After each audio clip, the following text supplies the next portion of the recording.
नमस्कार बंधुरा तुम्हादेर एकटा नतून एकटा रेसिपिते तुम्हादेर सबाइके स्वागत। आजके आमी सुजी और गुड़ दिये एकटा नतून धरनेर एकटा पिठे बानाबो। तो तोमरा पुरो भिडियोटा ना केटे देखते थाको।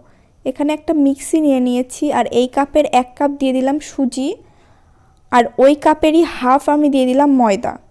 तोमादेर जोदि एरकम काप ना थाके तोमरा बाटी बा ग्लासो यूज करते पारो। तो मने राखबे जेई परिमाण तोमरा सुजी देबे तार हाफ किन्तु मयदा देबे और दिए दिलाम सामान्य लवण और दिए दिलाम गुड़। तोमरा जे कोनो गुड़ यूज करते पारो और दिए दिलाम गरुर दूध।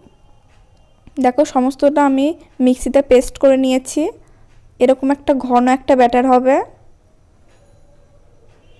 एबार कड़ाईते दिए दिচ্ছি सादा तेल। सादा तेलटा যখন गरम হয়ে যাবে तार भेतरे এই মিশ্রণটা আমি একটা হাতাতে করে এক হাতা আমি দিয়ে দিলাম তেলের মধ্যে। দিয়ে দেওয়ার পরে একটু খুন্তি দিয়ে তোমরা পিঠেটাকে নেড়ে চেড়ে দেবে। তোমরা যত পিঠে আর তেলটাকে নাড়বে তত কিন্তু পিঠেটা বলের মতন করে ফুলে উঠবে। দেখো পিঠেটা কিন্তু ফুলে উঠলো বলের মতন।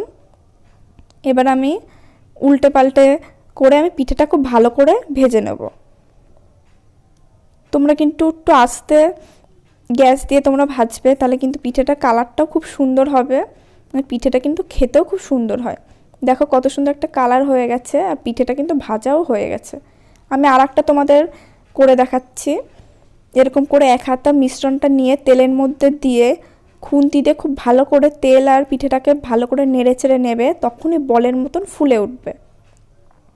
তারপর তোমরা পিঠেটাকে খুব ভালো করে উল্টে পাল্টে এরকম একটা কালার নিয়ে আসবে। দেখো সমস্ত পিঠে ভাজা হয়ে গেছে। তোমাদের এই পিঠের রেসিপিটা কেমন লাগলো আমাকে কমেন্টে অবশ্যই জানাবে এবং ভিডিওটি ভালো লাগলে অবশ্যই ভিডিওটিতে একটা লাইক করবেন। পুরো ভিডিওটা দেখার জন্য ধন্যবাদ।